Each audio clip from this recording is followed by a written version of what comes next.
This episode of the Coarse podcast has been brought to you by Central Sports and Graphics Incorporated, family-owned and operated screen printing and embroidery business located in a historic storefront on Old Berwick Road in the heart of SB. They've been doing screen printing for over 20 years.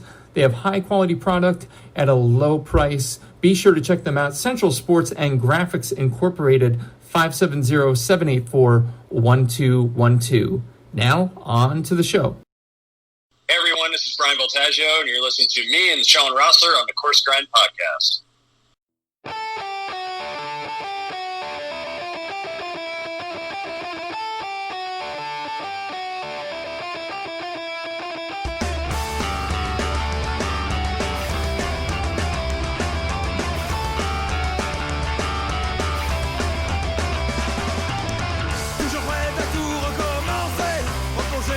Ladies and gentlemen, welcome back. This is episode number 138 of the Coarse Grind Podcast. Can you believe it? With you as always this evening, host, creator Sean Rossler. How is everyone doing today, this evening? This is going to be another express one, folks. We're under the gun, but in a really, really good way. The incredible folks at NBC Universal and Bravo have, yes, once again, because they're so awesome, supplied yet another rock star, Chef Teston, who some even considered an underdog, bullshit, during the most recent season. But we think that's just her opinion. Won't get too crazy with the intro, but here are the bullet points.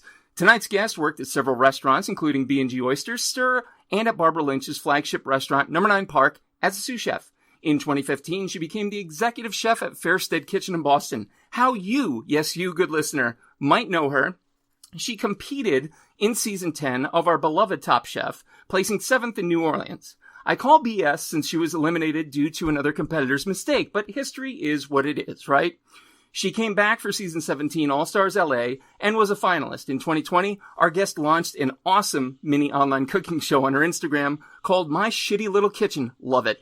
Produced by Brian Ruiz. If you haven't put it together yet between the self-deprecating underdog label and the storyline, let me just say, as fan favorites, class acts, and people not afraid to break a few proverbial legs to make an incredible omelet, see what I did there? Well, listen, last I checked, underdogs don't become finalists. Just saying. I'm talking, of course, about the chef, Stephanie Cmar. How's it going, chef? Hi! I absolutely, from moment one, from season 10 and then up to 17, I dug your story a lot. I appreciate how you come across, and there's a certain realism about you. And literally, this is pulling back the curtains, kids. In our couple minutes before we even went on air, it was like, hey, here's my place. Here's my place. It was really cool. So, like, once again, I feel the need to tell people listening, these folks are so as advertised, it hurts. So, Steph, thank you so much for joining us today.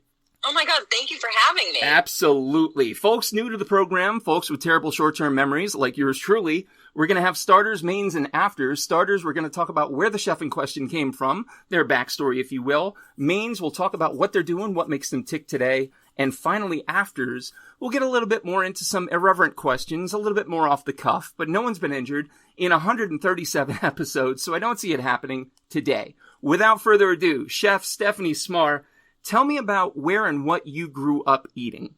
Oh my God. So we joke in my family that I learned how to cook because I was hungry, because I do not come from a family of cooks. Nice. I grew up eating. The stories I'm about to tell you are so weird. I love them. My mom used to make me hot dogs and slather it in peanut butter.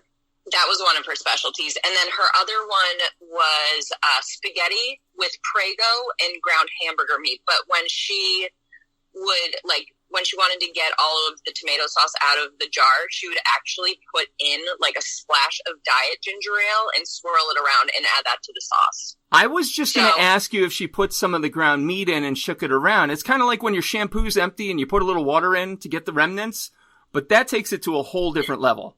Yeah, she does a lot of things really, really well, but cooking, and she's not really an eater. My father just eats steak, and I don't love meat. So, I learned how to cook at a pretty young age. Nice. And when you say at a young age, how young are we placing it? What was that first aha moment you went like, oh, wow, I'm a kid and I can cook? Yeah, so even when I was little, and this was back in what feels like the 1800s, but when we had library class, Yeah. I would actually take out the same book almost weekly because it had recipes at the end. So I think I actually fell in love with cookbooks before I even got to cooking. But I started working professionally at 15. At 15. And when you were 15, where did you start to work at? I started at the Muffin Shop in Marblehead, Massachusetts. And I actually started off as a cashier, but messed everything up. And the owner, I was so young, she couldn't fire me. So she put me in the back where I couldn't do as much harm. And so I started just making egg and cheese sandwiches and omelets and muffins and frying bacon. And I went to boarding school.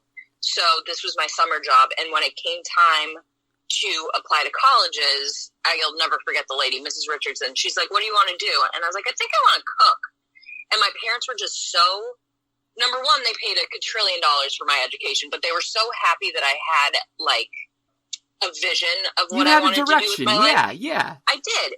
So they never argued. They were completely supportive, and they were like, well, wow. I mean, that's good for you. Yeah. And I've really never done anything but cook. That's awesome. I mean, again, you and, at this point, the other episode will have dropped. You and Brian Voltaggio share that. Early yes. on. This isn't some, a lot of people I talk to I went to school to be a clinical psychologist and I determined I like to fry bacon. It's way different than that for you two. And I find that a lot of the, really, really rock star success stories, yo, I was sitting and reading a cookbook before I could do my ABCs. It goes way back. So there has to be a figure then growing up, even though mom, not that great a cook, dad was all steak.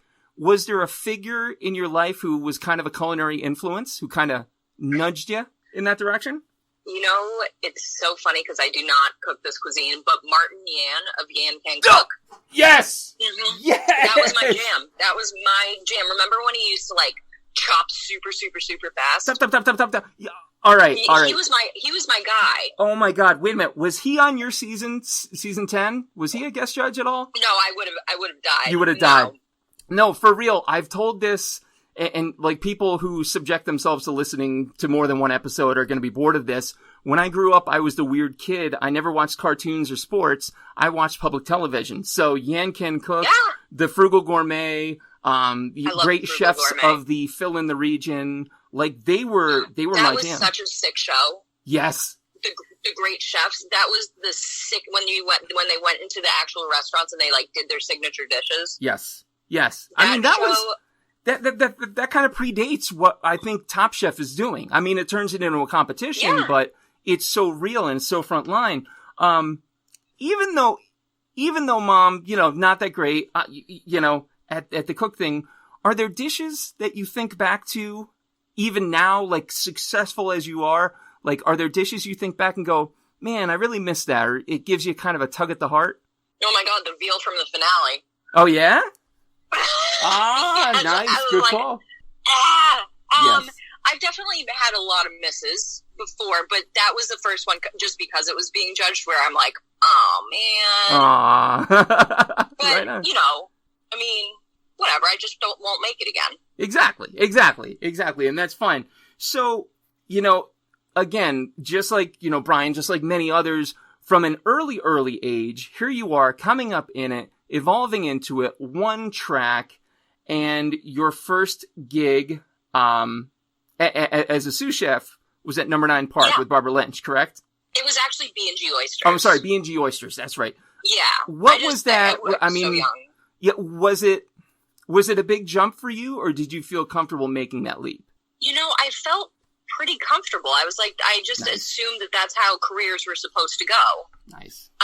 It was really exciting. That was probably, even more than just being a sous chef there, that was probably my most fun line cook job. Nice. And that's actually where I met my husband. Oh my God, that's phenomenal. Yeah.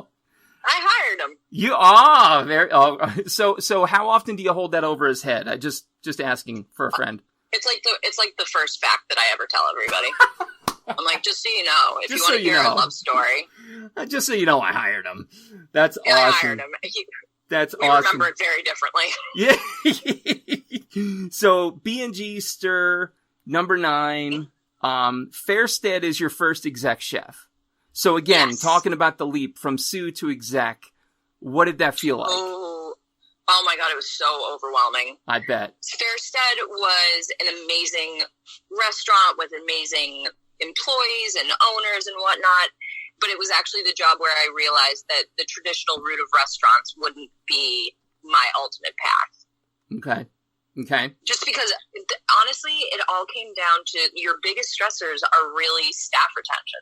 Yeah. You know, every day you're looking at the clock, just panicked if like Phil's going to show up or, you know, so I love the creative freedom, but I also knew that there was something else I could be doing. For sure. And I mean, for what it's worth, I cooked online a little bit. I've done some demos. I've done some guest cook spots. I'm not a chef by any means. Guest cook spots. And you're right. The biggest thing is getting stuck another 8 hours because Johnny, Bobby, Stacy, or Susie decides not to show, you know? Exactly. And then they're out. And then here you are, the executive chef in the back scrubbing pots. Exactly. It was, and I have control issues. Like I like to always be in control of the food and kind of relinquishing that control over recipes that I developed and having other people make them. The whole thing was just kind of like, I was like, damn, this is crazy. Yeah. Yeah, that's got to be like a 0 to 6. Well, not 0. Sous chef isn't 0 by any means, but it was like 30 to 100. 30 to 100. That's good. I like that. I think that makes sense. So then you turn the corner to the private chef action, correct? Yes. And so I have to imagine at bare minimum there was some relief going from exec chef to private chef. It was more than that. It was a new sort of like outlook on life. And a thing that I love about cooking that I think people, whether they're professional chefs or just a home cook, is that when you make a good dish and you can look people in the eye that you've cooked it for, that gives me like an incredible amount of pride. So yeah. And I just love being my own boss. And that gets into that whole concept. People don't realize what people pleasers, chefs, good ones anyway, truly have to be. I don't think it's an option. Yeah. You know, there's stories of Bourdain late in his career standing apprehensively watching somebody taste what he made. Like, who's going to tell him no, and yet still looking for that glint, that glimmer? It's like it's almost like adrenaline. Yeah. You know what I mean? When you do a good job, but every day is a new day is being a private chef, and it's like every day I get to create food that I didn't do the day before because I never really repeat anything. Right. And to that point, let me transition a little bit then into present day. And what keeps your gears going? Like, what inspires Stephanie Cmar to keep making really, really cool shit? I mean, like, to put it bluntly, like, it's amazing what you do. What is it that drives you? Honestly, I like the whole process. I like getting in the car and going to the grocery store. I like to look at everything. If I don't like certain ingredients, I like to be able to go to a different store and source them. Every night I look at recipes online, and it's not that I actually read the recipes, but it's like the colors and textures of the pictures, and it's just fun. I don't know if there's a better word, and I don't know if that's the right one, but it's really fun to cook. Yeah. No, and like by now you almost have to be like that jazz piano player who can just hear a song and just pick it up. Like you could look at a picture and go, "Oh, you know what I like about that? I like the colors." And you know, those of us who are, you know, plebeian chefs are going or cooks are going like, "Wait, how do you get to that color?" But you just know it. You just know it by default based on your served miles walked. So as you create these wonders, and they are wonders. I mean, listen, folks, if you're looking for something to do this weekend, I'm pretty sure it's still on demand. Look up your Bravo on demand and watch the season and watch Stephanie underdog. I'm throwing big air quotes up in the air because I call bullshit. You're so not an underdog, but I love it. And it's that humility that, like, I think vaulted you forward. Like, that's what I just dug about it. So as you're making these things, as you're being inspired, there has to be, over the years, your number one, your favorite. Like, I've got 3 sons, and I'll always say I can't pick a favorite, but I totally can.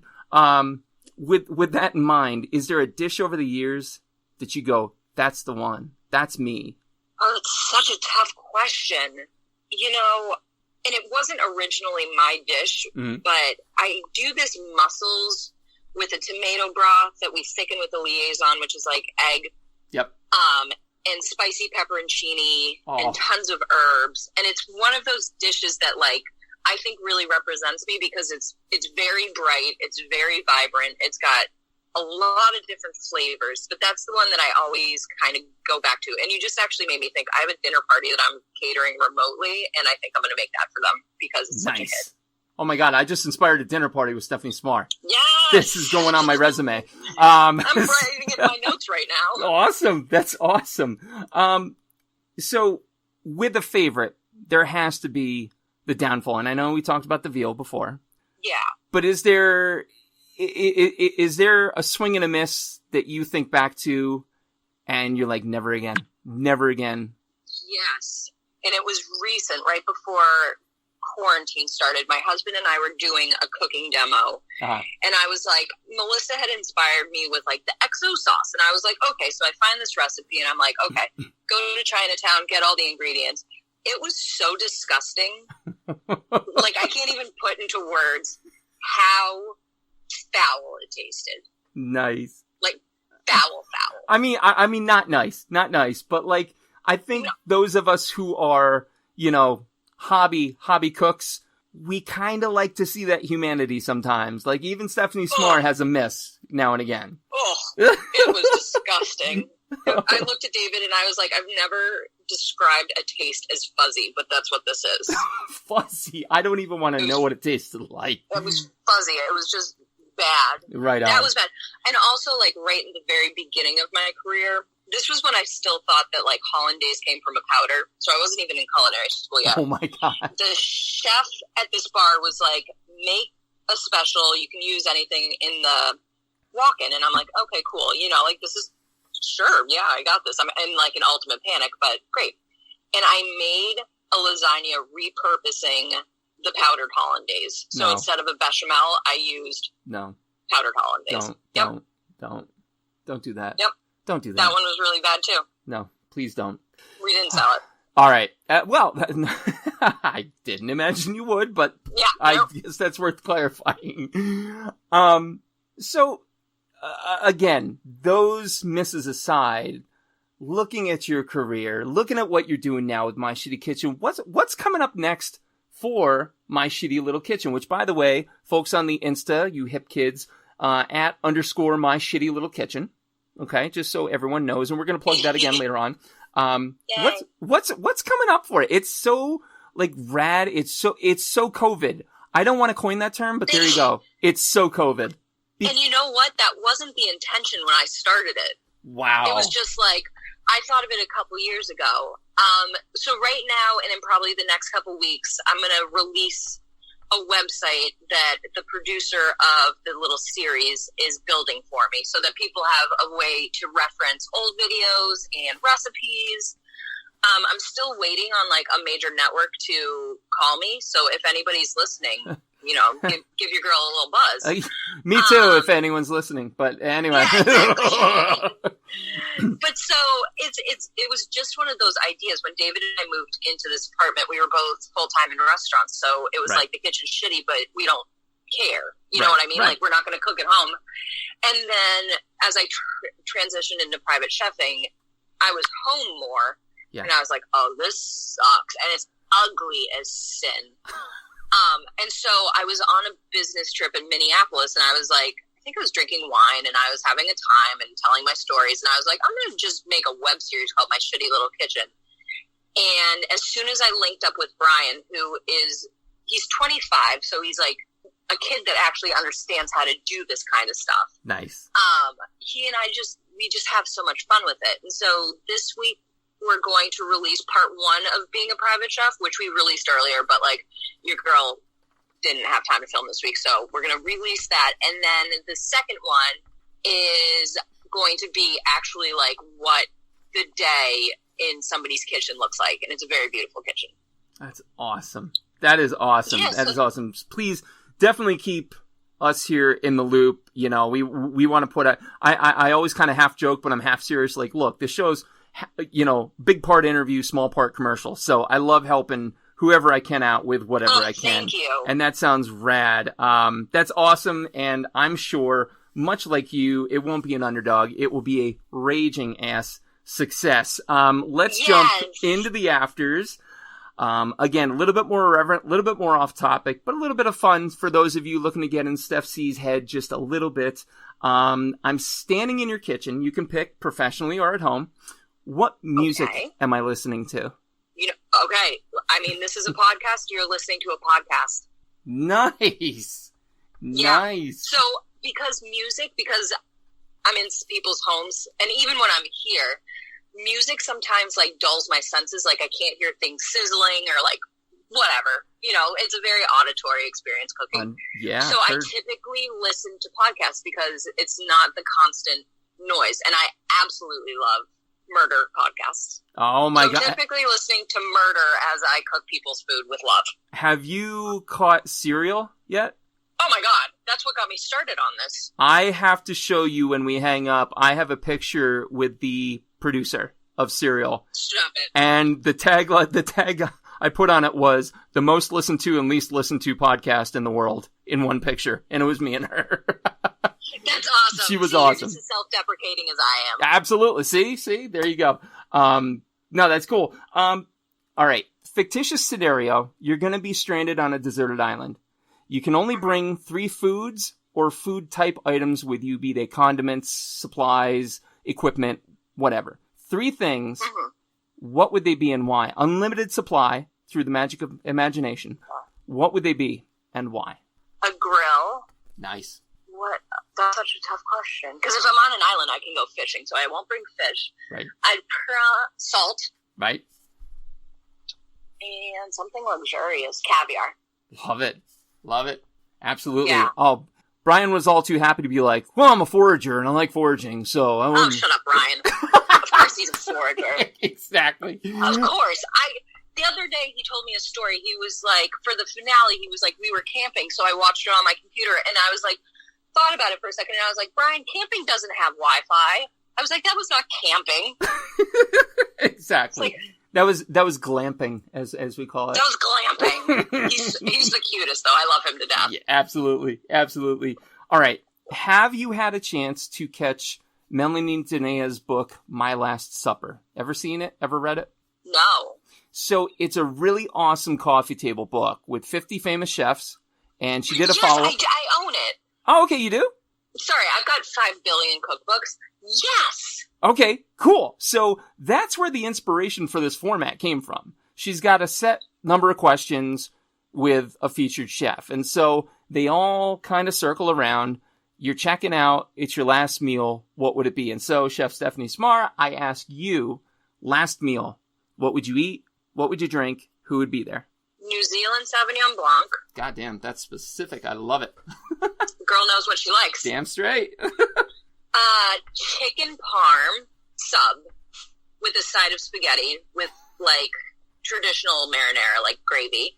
Love it. And I would probably have, if there's not a limit, I'd have everybody that came to my wedding just be at my last meal. That is fantastic. Yeah, it was a good, because then I can't miss anybody. Exactly. No one's feelings are going to be hurt that way. That's smart. Exactly. Everybody will be there. I like that. And finally, Chef Steph, last question, the simplest and yet the most complex. What is food to you in a single word? Joy. Love it. The ones who don't hesitate. Oh, that one that got me a little choked up for a second. I like that question a lot. Oh my God, I love this interview. God damn.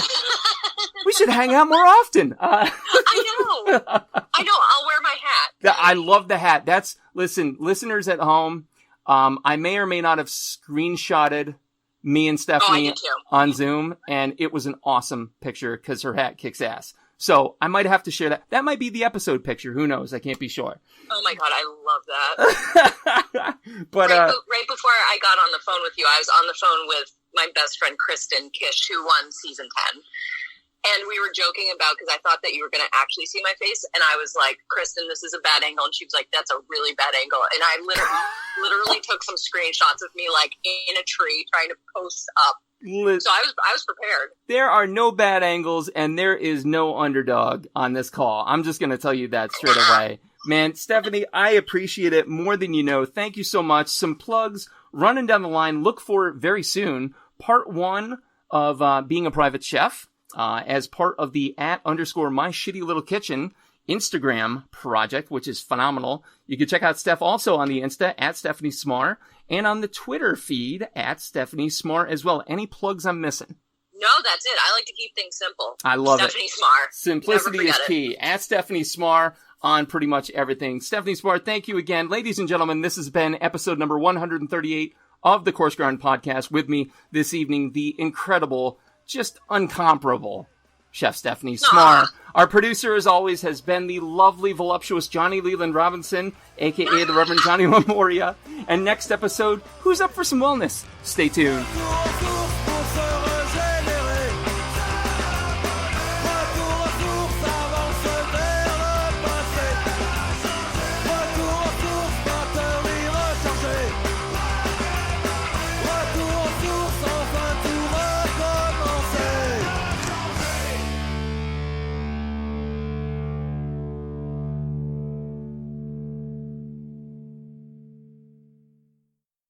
Are you passing through central Pennsylvania and looking for one of the best dining experiences and craft brew menus around?